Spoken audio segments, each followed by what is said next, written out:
네, 여러분 안녕하세요. 뉴스입니다. 여러분들께서는 윤석열 정부 얼마나 갈 것 같으십니까?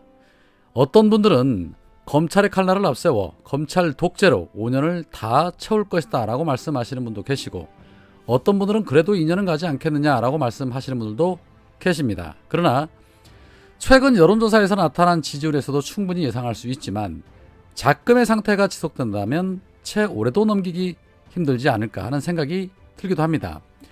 단 하루라도 빨리 내려올수록 이 비정상적인 나라가 정상적으로 돌아올 것이라고 말씀하시는 분들이 많으시기 때문에 그 바람이 좀 빨리 이루어졌으면 좋겠는데요.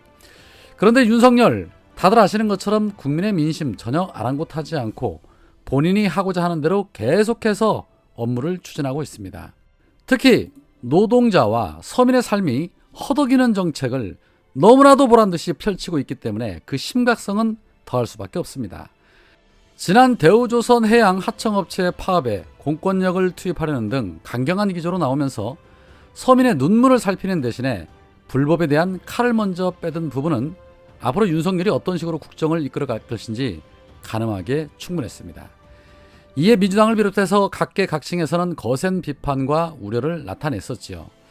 오늘 민주당의 김태년 의원이 이런 윤석열의 행태를 두고 누구를 위한 법과 정의냐, 이준석이 했던 말이 떠오른다, 장애인의 이동 자유권 시위를 최대 다수의 볼편을 야기하는 집단 이기주의라고 폄훼하면서 국민의힘의 비인간적 면모를 여과 없이 드러냈었다. 그런데 윤석열도 똑같다. 사람 냄새가 나지를 않는다. 윤석열의 법과 정의는 약자에 대한 보호, 인권에 대한 존중과는 거리가 멀다. 국정 운영에 반기를 드는 사람은 처벌과 응징으로 겁박하고, 걸림돌이 될 만한 법은 왕권에 버금가는 권력으로 폐기하거나 수정을 한다. 윤석열의 법은 무관용의 원칙으로 무장한 사정도구일 뿐이다. 정의는 관용 없는 엄벌주의, 인권 없는 권위주의 확립을 위해서 명분에 불과하다. 법은 만고불변의 원칙이 아니다. 시대의 요구와 국민의 합의에 따라 언제라도 수정되고 폐기될 수 있다. 지구가 평평하다는 것이 더 이상 인류 보편의 상식이 아닌 것처럼 원칙과 상식 또한 영원한 진실이 아니다. 무엇이 정의냐? 그에 대한 최종 판결의 권한은 오로지 국민에게 있다라고 윤석열을 강하게 탁월했습니다. 서민의 삶을 알고 고충을 안다면 절대 할 수 없는 일들이죠. 사람 냄새는 원래 안 났습니다. 평생 사람 잡는 일만 했던 사람에게서 무슨 사람 냄새를 기대할 수 있겠습니까? 대신에 술 냄새는 좀 풀풀 날 겁니다. 하도 여기저기서 퍼마셔서 말이죠. 자, 그런데 이런 부분은 겨우 시작에 불과하다는 겁니다.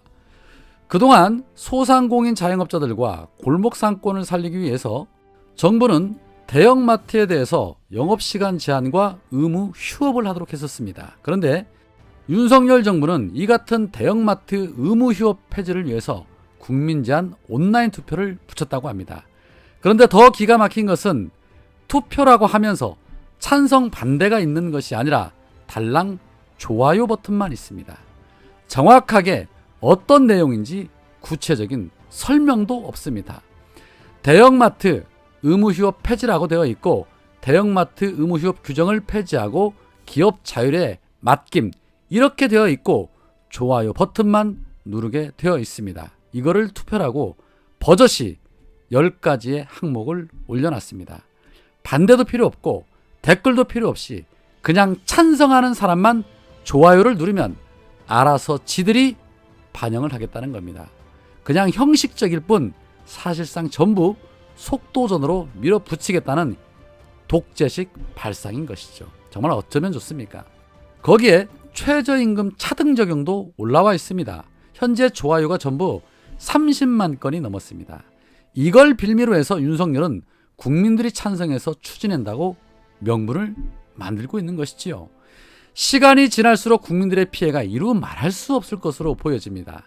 이에 한국 중소소상공인 자영업자 총연합회는 즉각 대응에 나섰고, 지난 2018년 대형마트 7곳이 낸 헌법 소원에서 합헌 결정된 바 있다면서 윤석열 정부가 이를 어기고 대기업 규제 완화를 위해서 위헌적인 움직임을 보이고 있다며 강하게 비판을 했습니다. 자, 이렇듯 대기업을 살리기 위해 총력을 다하는 윤석열 정부, 과연 이들이 서민을 생각한다고 말할 수 있습니까? 2번 찍으신 소상공인 자영업자분들 정말 많으실 텐데 믿을 사람을 믿었어야지요. 거기에 종부세까지 대폭 완화한다는 세법 개정안까지 내놓은 터라 현재 부동산 시장은 완전히 거래 절벽으로 가격이 떨어지지를 않고 있습니다. 대신에 전세자금 대출은 또 더 늘려준답니다. 자, 이 말인즉슨 집값 떨어지면 안 되니까 없는 서민들에게 대출 더 받아서 전세 자금으로 쓰라는 것이죠. 금리가 천정부지로 올라가는데 서민들만 더 죽으라는 것입니다. 입만 열면 법과 원칙이라고 떠들면서 헌재의 판결까지 무시해가며 친재벌만을 위한 윤석열의 이러한 처사들을 전 국민들이 알 수 있도록 퍼날 해야 합니다. 또한 현재 가장 시끄러운 거 역시나 윤석열이 경찰을 사유하기 위해서 경찰국 설치를 하겠다고 해서 지금 경찰과 정치권 난리도 아니죠. 민주당은 행안부 장관을 탄핵하겠다고 강력 대응하고 있습니다. 단 하루도 조용할 날이 없습니다. 어제 김용민 의원이 경찰국 설치를 반대하며 페이스북을 통해 이런 말을 했습니다. 윤석열 정부는 강력한 권력일수록 집중시키고 있다. 그것도 검찰 네트워크에 모두 집중시키고 있다. 검사 출신 대통령도 심각한데 수사와 기소 그리고 권력의 주요 길목을 모두 검사들로 채워 권력을 집중시키고 있다. 이는 반드시 국민의 저항에 직면할 것이다.